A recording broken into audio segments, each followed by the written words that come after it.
Praise the Lord, ஹல்லேலூயா. தேவனாகிய கர்த்தர் நமக்கு சொல்லிக் கொடுக்குற பாடங்களெல்லாம் பார்த்தோன்னா ரொம்ப வித்தியாசமாக இருக்கும்.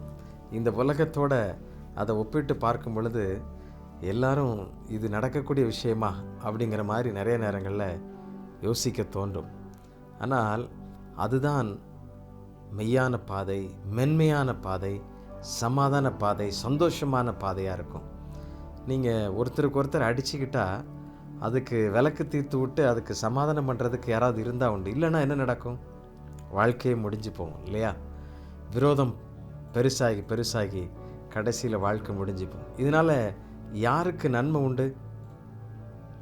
யாருக்குமே நன்மை இல்லை. ரெண்டு பேருக்குமே அது காயம், ஆபத்து, பிரச்சனை, பாவம் இப்படி பெருகிரும். அதனால தான் ஆண்டவர் ரொம்ப அழகாய் ஒரு தெளிவான வார்த்தையை நமக்கு கற்றுக் கொடுக்கிறத பார்க்கிறோம். ரோமர் 12:20 வாசிக்கிறேன். ரோமர் 12:20.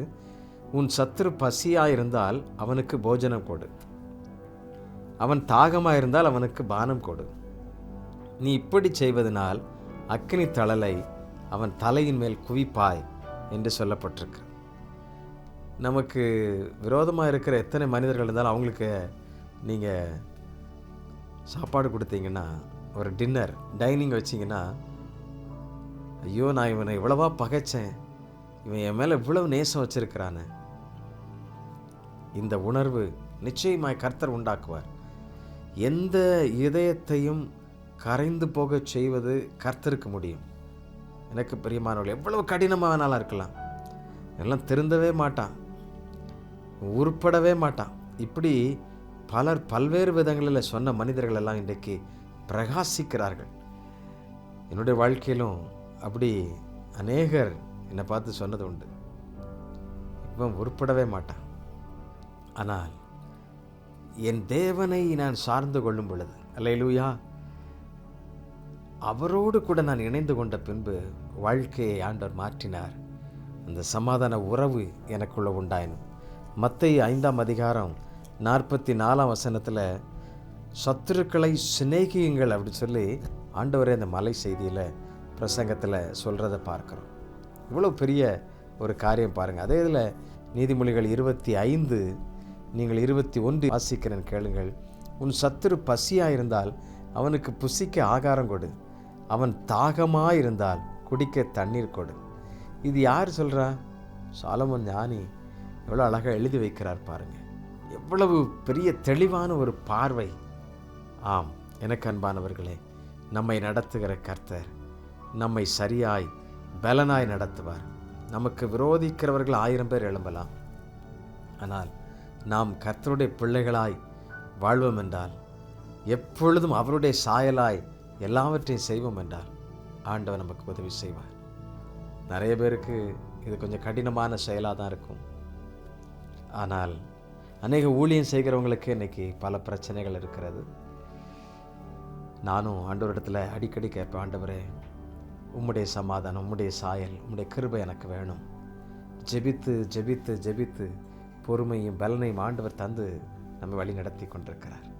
இந்த தேவனை துதித்து பாடுவோமா? நீங்களும் உங்களுடைய வாழ்க்கையில் ஆமென். உங்களை விரோதிக்கிற சத்துருக்களுக்கு வீட்டில் கூப்பிட்டு ஆகாரம் கொடுங்க. அது உங்கள் உடன் பிறந்தவங்களாக கூட இருக்கலாம், இல்லை உங்கள் கூட படித்து உங்களுக்கு விரோதமாக போனவங்களாக இருக்கலாம், உங்கள் பிஸ்னஸ்க்கு அகெயின்ஸ்டாக இருந்தவங்களாக இருக்கலாம். பயப்படாதீங்க. உலகத்தில் எதுவும் கொண்டு வந்ததில்லை, எதுவும் கொண்டு போக போகிறதில்ல. உறவு, அன்பு மிக முக்கியமானது. அதை கட்டி காப்போம், பேணி காப்போம். கர்த்தர் நமக்கு உதவி செய்வார். ஆண்டவரை துதித்து பாடலாமா?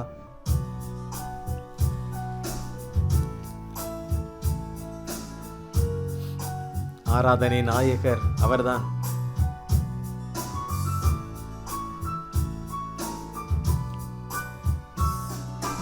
ஆயிரம் பேர்களில் சிறந்தோர் ஆண்டவர் இயேசு நீரே. ஆயிரம் பேர்களில் சிறந்தோர் ஆண்டவர் இயேசு நீரே. விடி வெள்ளியே எந்தன் பிரியம் நீரே, என்றென்றும் தொழுதிடுவேன். விடிவெள்ளியே எந்தன் பிரியம் நீரே, என்றென்றும் தொழுதிடுவேன். ஆராதனை நாயகன் நீரே, ஆராதனை வேந்தனும் நீரே, ஆராதனை நாயகன் நீரே, ஆராதனை வேந்தனும் நீரே. ஆயுள் முடியும் வரை உம்மை தொழுதிடுவேன். ஆயுள் முடியும் வரை உம்மை தொழுதிடுவேன். ஆராதனை நாயகன் நீரே, ஆராதனை வேந்தனும் நீரே.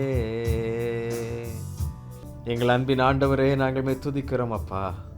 சத்துரு ஆண்டவரே பசியாயிருந்தால் அவனுக்கு போஜனம் கொடுக்க எங்களுக்காய் ஆண்டவரே எங்களுக்கு நீர் போதித்திருக்கிற உமக்கு நன்றி.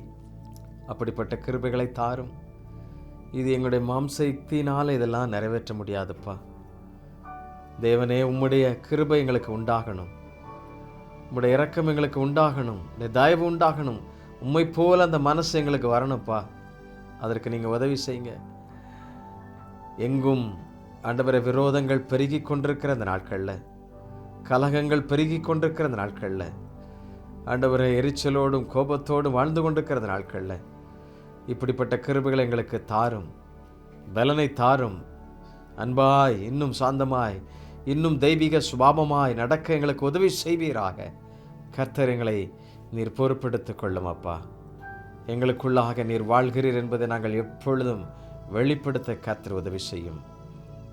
எல்லா துதியும் கனமும் மகிமையும் புகழுமுக்கு தருகிறோம். உடைய பிள்ளைகள் ஒவ்வொருவரும் எடுக்கிற தீர்மானங்களில் உடைய பலன் உண்டாகி அவர்கள் நிறைவு செய்ய உதவி செய்யும். இயேசுவின் நாமத்திலே கேட்கிறோம் நல்ல பிதாவே. ஆமென், ஆமென். Thank you. God bless you. God bless you.